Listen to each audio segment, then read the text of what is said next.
प्रणाम। परिस्थितियाँ बहुत विपरीत हैं और ऐसे समय में अगर हम परिस्थितियों से हार मानकर बैठ जाएं तो फिर हमारा मनुष्य होना धिक्कार है। इन परिस्थितियों को हम अपने अनुकूल ढालें और परिस्थितियों के स्वामी बनकर हम अपना कार्य कर डालें जो हमें मिला हुआ है, तो ऐसे में ही हमारा सौभाग्य है, हमें साधुवाद होगा। और इसी के लिए कहा गया है, युग धर्म निभाने को जो भी अकुलाता है उस जागृत आत्मा को महाकाल बुलाता है। और महाकाल ने जिन जागृत आत्माओं में जो अकुलाहट पैदा करी है, जो सदैव सामाजिक और परोपकारी कार्यों में लगे रहे हैं, उनके लिए इस विपरीत परिस्थिति में घर में बंद रहकर बैठ पाना बड़ा ही मुश्किल है। ऐसे में हम युग सेनानी क्या करें, किस तरह से हम अपने युग धर्म का निर्वहन करें, इस आपत धर्म की हम किस तरह से विवेचना करें, किस तरह से उस आपत धर्म को पहचानें, उसी पर आज हम चर्चा करते हैं। युग धर्म, आपत धर्म अर्थात आपत्ति काल में जिस तरह से हम अपने धर्म का निर्वहन करते हैं उसे आपत धर्म कहा जाता है। आज हमारा जो आपत धर्म है वो हमें ये बताता है कि हम अपने गुरु द्वारा सौंपे गए कार्य को, महाकाल के द्वारा सौंपे गए कार्य को, उस श्रेष्ठ कार्य को किस तरह से बिना किसी विराम के पूर्णता तक पहुंचाएं और अपनी भूमिका पूरी ईमानदारी के साथ में युग धर्म के तहत निभा सकें। इस हेतु सबसे पहला हमारा कार्य आता है कि हम इस समय में जब घरों में बंद हैं, हम लॉकडाउन के दौर से गुजर रहे हैं, हम अपने ऊपर ध्यान दें, अपने ऊपर काम करें, क्योंकि कहा भी गया है अपना सुधार संसार की सबसे बड़ी सेवा है। तो हम अपने भीतर सुधार करें, अपने आप को भीतर से निखारने का प्रयास करें। जो भी कमी हमें अपने भीतर लगती है, चाहे वो स्वास्थ्य के रूप से हो, चाहे वैचारिक तौर पर हो, चाहे मानसिक तौर पर हो, तो उस कमी को हम पूर्ति के अंदर बदलने का प्रयास करें। अपनी जो भी न्यूनताएं हैं उनको पूर्णताओं में हम बदल डालें। और उसके बाद में आवश्यकता पड़ती है हमारे युग धर्म के अंदर हमें आस्तिकता संवर्धन की। आज जो आस्था का संकट आन पड़ा है, जिस आस्था के संकट ने ही जीव जीव के प्रति भेद करते हुए हमें इतना निष्ठुर बना दिया है कि हमने अपने ही कर्मों द्वारा विभीषिकाओं को आमंत्रित कर दिया है। तो अब आवश्यकता है कि हम उस आस्था को पुनः पुष्पित और पल्लवित करें, जन जागृति का माध्यम उस आस्था को बनाएं। तो आस्तिकता संवर्धन के लिए आवश्यक है कि हम अपने घर के अंदर अपने बच्चों को, अपने जो परिजन हैं जिनसे हम फ़ोन द्वारा, दूरभाष द्वारा जुड़े हुए हैं, उनसे निवेदन करें कि सभी बड़े हों चाहे छोटे हों, सूर्य अर्घ्यदानम रोजाना सुबह करें। और वैसे भी देखिए, कोरोना काल के अंदर अगर सूर्य की रश्मियाँ हमको मिलती हैं, हम काफ़ी देर तक सूर्य के समीप रहते हैं, लगभग 20 मिनट 40 मिनट, तो विटामिन डी की पूर्ति होगी और हम निरोग रह पाने में अधिक सक्षम बन पाएंगे। तो सूर्य अर्घ्यदानम की प्रक्रिया को प्रारंभ करवाएं। इसके अतिरिक्त तुलसी जो आरोग्यदायिनी है, उस तुलसी को जल प्रदान करना, तुलसी का सिंचन करना, वो हम अपने परिवारों में उस परंपरा को फिर से प्रारंभ करें। इसी तरह से गायत्री मंत्र जो है वो हमें बहुत ताकत प्रदान करता है, हमारी इम्यूनिटी को भी बहुत ज़्यादा बढ़ाता है। तो इस गायत्री मंत्र का नियमित जप हम प्रारंभ करें और इस जप को हम 1 माला से लेकर 3 माला या उससे ज़्यादा जितना भी हम कर पाए करने का हमें नियमित रूप से प्रयास खुद भी करना चाहिए और अपने परिजनों से भी ये निवेदन हमको करवाना चाहिए। इसी तरह से सुबह तो हम नहीं कर पाते, लेकिन सायंकाल की आरती जो है हम सब मिलकर एक साथ करें और पूरे जोर शोर से करें। और आरती करने के बाद में घर के जितने भी छोटे हैं वो घर के बड़ों का चरण स्पर्श करें।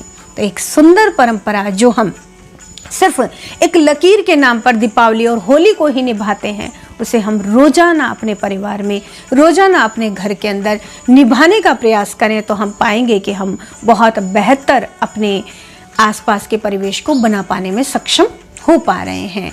और उसके बाद में नंबर आता है लोक शिक्षण का। और लोक शिक्षण के लिए जितने हमारे धार्मिक ग्रंथ हैं, आध्यात्मिक ग्रंथ हैं, जितने हमारे दर्शन के ग्रंथ हैं, वो जितनी महत्ता रखते हैं, जितनी सामर्थ्य रखते हैं, उस सामर्थ्य का लाभ हमको उठाना चाहिए। इसके लिए आप अपने घरों के अंदर जो भी गीता, रामायण इत्यादि, रामचरितमानस वगैरह हमने रख रखी हैं, लेकिन एक समय हम बस उनकी धूल झाड़ते हैं, फिर से कपड़े में ढांपते हैं और उन्हें रख देते हैं। उनको हमें उतारना है। अपने आंगन के बीच में लेकर उन्हें बैठिए, एक निश्चित समय रखिए और घर के अंदर परिवार के प्रत्येक सदस्य को उसमें आमंत्रित कीजिए। आप बोलिए, गाइए, सुनाइए और सब सुने, तो हम उन पुरोधाओं, हमारे मनीषियों के द्वारा किए गए महत्वपूर्ण कार्य को, उनकी मेहनत को एक तरह से उससे लाभान्वित भी होंगे और उनके प्रति हम अपनी कृतज्ञता भी इन ग्रंथों को पठन पाठन करके ज्ञापित कर सकते हैं। और उसके बाद में आता है हमारे लिए संस्कार संवर्धन। संस्कारों की स्थापना हमारे परिवारों में फिर से हो। हमारे बच्चे जो आज पढ़ तो रहे हैं, लेकिन पढ़ने के माध्यम से वो सिर्फ जानकारी के डिब्बे मात्र बन रहे हैं, तो उनमें संस्कारों का आरोपण करने के लिए हम बाल संस्कार शालाएं लगा सकते हैं। और इन बाल संस्कार शालाओं को चूंकि लॉकडाउन लग रहा है, तो आप ऑनलाइन भी चला सकते हैं। और इसके अतिरिक्त अगर आप किसी बहुत ही घनी आबादी वाले इलाके में रहते हैं, तो घर पर शाम के समय छत पर बैठकर भी आप इस बाल संस्कार शाला को चला सकते हैं। और ज़्यादा दूरी तक अगर इसे पहुंचाना है, तो हमारा मेगा माइक हमारा सहयोग कर सकता है। और इस बाल संस्कार शाला के माध्यम से आप चाहें तो झोला पुस्तकालय वर्बली भी चला सकते हैं कि एक एक कहानी बच्चों को जोर से बोलकर रोजाना सुनाई जाए। और अथवा अगर आप सुरक्षित अवस्था में हैं, तो बच्चों तक आप झोला पुस्तकालय की वो पुस्तकें जो बच्चों के काम की हैं, जो बड़ों के काम की हैं, जो महिलाओं के काम की हैं, उनकी कैटेगरी के अनुसार उन तक पहुंचा सकते हैं। इस तरह से हम संस्कार शाला का कार्य भी चला सकते हैं। और फिर आती है बात हमारे पर्यावरण के संरक्षण और संवर्धन की, जो हमें करना है और आज हमारी महती जिम्मेदारी बनती है। इसके लिए सबसे पहला प्रयोग हमें क्या करना है? हमें तुलसी पौधे का रोपण करना है। अब ये रोपण हम कैसे करें? इस रोपण को करने के लिए हमें मिट्टी भी चाहिएगी, गमले भी चाहिएंगे? बिल्कुल नहीं, आप इसे बड़ी सरलता के साथ में कर सकते हैं। आप ऐसे डिस्पोजल ग्लास लीजिए, इन डिस्पोजल ग्लास के नीचे आप छोटे छोटे छेद कर लीजिए, किसी भी नुकीली चीज को गर्म करते हुए, और उसके बाद में आप इस डिस्पोजल ग्लास में नीचे थोड़ा सा कंक्रीट भरिए, ऊपर मिट्टी खाद मिली हुई भरिए, और उसके बाद में आप उसमें तुलसी का एक बीज डाल दीजिए। कुछ ही समय के बाद में जब आप सिंचन करते रहेंगे, 2-3 दिन में ये बीज जो है अंकुरित होगा और उसके बाद में तुलसी माता आपके पास होंगी, जिन्हें आप वितरण कर सकते हैं, सब तक पहुंचा सकते हैं। घर घर के अंदर तुलसी पौधे को लगा सकते हैं। और इसी तरह से आज जो समय की आवश्यकता है कि प्रत्येक व्यक्ति स्वस्थ रहे और पर्यावरण के साथ स्वस्थ रहे, तो उस स्वास्थ्य के अंदर सबसे महत्वपूर्ण भूमिका निभा रही है हमारी औषधि अमृता, जिसे हम गिलोय भी कहते हैं।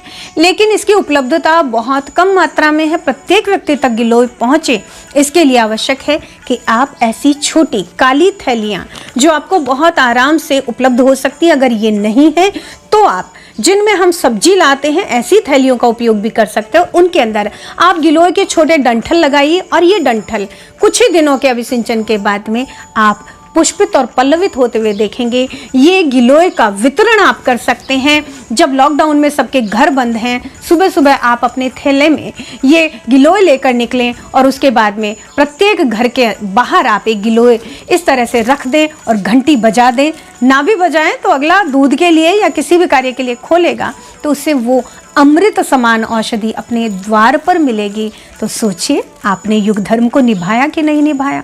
इसी तरह से आप छोटे छोटे ऐसे पैकेट बनाकर जिनमें सब्जियों के बीज हैं, वो घर घर के दरवाजे तक पहुंचा सकते हैं, ताकि लोग अपने इस खाली समय के अंदर अपने घरों पे जो सब्जी की कमी उन्हें महसूस हो रही है, उनको पूरा करने में अपनी मेहनत लगा सकें, अपने आप उन्हें उगा सकें और उपयोग में लाएंगे, तो वो आपको बहुत हृदय से धन्यवाद देंगे।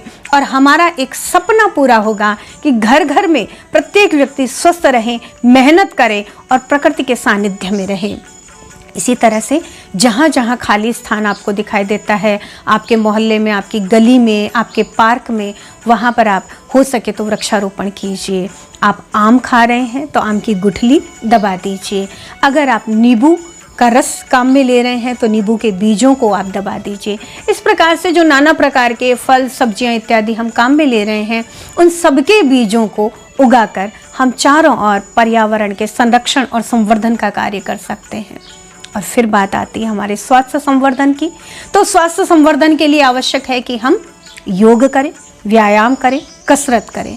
लेकिन अभी तो आप अपने चार दीवारी के अंदर बैठे ही कसरत कर रहे हैं, तो उसी चार दीवारी में जो बालकनी है, जो छत है आपके ऊपर और जो आपका बरामदा है, उसके अंदर बैठकर आप कीजिए और दूसरों को भी आवाज़ लगाकर प्रेरित कीजिए कि आप भी निकलिए अपनी बालकनी में।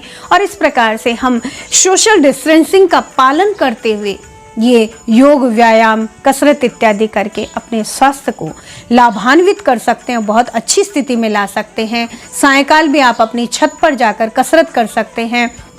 आसपास के बच्चों को भी अपनी छत पर आप आमंत्रित कर सकते हैं कि वो दूरी से ही सही उस कसरत और योग, व्यायाम का, प्राणायाम का लाभ उठा सकते हैं। और स्वच्छता का विशेष ख्याल रखते हुए अपने घरों को हमें साफ रखना है। घर को साफ करने के बाद में हमें अपनी गली को साफ करना है, गली के बाद में हमको अपने मोहल्ले को साफ करना है और मोहल्ले के बाद में अपने उस इलाके के पार्क, मंदिर पर हमको नज़र डालकर उन्हें साफ करना है। और फिर हम अपनी उस मोहल्ले के इलाके की नालियों को भी साफ सुथरा रखें। ये कार्य मात्र नगर पालिका के नहीं होते, नगर परिषद के नहीं होते, सफाई कर्मचारियों के नहीं होते हैं, बल्कि ये कार्य स्वयं हमें स्वयं सेवक बनकर करने होंगे ताकि हम सभी स्वस्थ रह सकें। और उसके बाद में बात आती है कि हम अपने संगठनों को पुनर्जीवित करें, अपने प्रज्ञा संगठनों को पुनर्जीवित करें। और इसके लिए बहुत अच्छा साधन हमारा ऑनलाइन है, दूरभाष है। ऑनलाइन हम अपने जो प्रज्ञा मंडल हमने बना रखे हैं, जो महिला मंडल हमने बना रखे हैं, युवा मंडल या बाल मंडल बना रखे हैं, उनको फिर से हम सुसंगठित करें, उन्हें उनके साथ में मिलकर हम कार्यकर्ता गोष्ठी करें और अपनी बात को दूसरों तक पहुंचाएं। दूसरों के जितने भी महत्वपूर्ण जिनको हम कह सकते हैं विचार हैं, उनसे हम अवगत हों और उन पर कार्य करें। तो हम इस खाली समय में भी अपने संगठन को, अपने कार्य को और अपने आपत्तिकालीन धर्म को बहुत अच्छे से निभा पाएंगे। और फिर बात आती है कि हम बहुत अच्छे ढंग से सामूहिक रूप से दूरी का निर्वहन करते हुए, आवृत्ति करते हुए रोजाना युग संगीत, कर्मकांड, आरती इत्यादि का, और हमारे जो कबीरदास जी के, रहीम जी के, रसखान जी के दोहे हैं, उनका भी उच्चारण बहुत अच्छे ढंग से चारों ओर कर सकते हैं। एक बहुत शानदार वातावरण हम बना सकते हैं, सुबह भी बना सकते हैं और शाम को भी बना सकते हैं।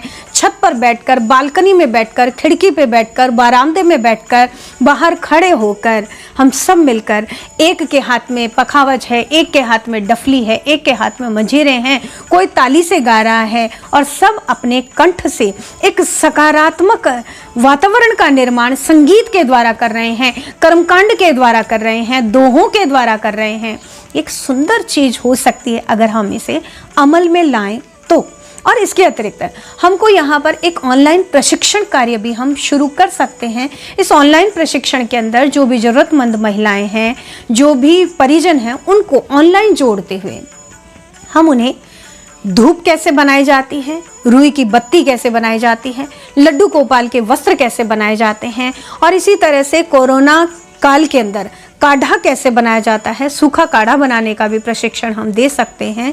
तो ये सब चीज़ें करते हुए हवन सामग्री कैसे बनाई जा सकती है, जो सामग्रियां हमारे रोजाना काम में आ रही हैं, इन सामग्रियों को बनाने का प्रशिक्षण भी आप दे सकते हैं। और अगर ये चीज़ें बन जाती हैं तो इनके पैकेट भी घर घर पहुँचाए जा सकते हैं और इस तरीके से कुछ लोगों के जीविकोपार्जन का माध्यम भी इसको बनाया जा सकता है। सिलाई का प्रशिक्षण भी ऑनलाइन दिया जा सकता है। इसके अतिरिक्त फिर हम सबकी जिम्मेदारी बनती है कि हमारे आसपास में जो भी ऐसे परिजन हैं जिनको भोजन नहीं मिल पा रहा है कोरोना काल में, जिनके लिए भोजन की बड़ी समस्या खड़ी हो जाती है, उनके लिए हम सब थोड़ा थोड़ा एक दूसरे की आर्थिक मदद करते हुए थोड़ा धन एकत्रित करें और उस धन के द्वारा हम भगवती भोजनालयों की स्थापना करें। उसके माध्यम से हम कोरोना काल में पौष्टिक आहार सब तक पहुंचाएं।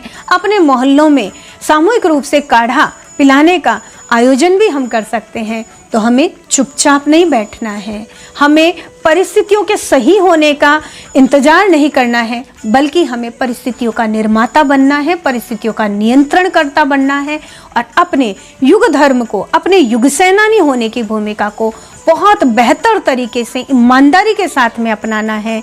अपनी और जो सुझाव हो वो भी हमारे साथ बांटने का प्रयास कीजिएगा। तो लग जाइए काम पर, हमें अपना धर्म निभाना है क्योंकि महाकाल हमें पुकार रहा है और हम अपनी भूमिका में पूर्णतया उत्तीर्ण होंगे, श्रेष्ठ बनकर निखरेंगे और बहुत मेहनत करेंगे।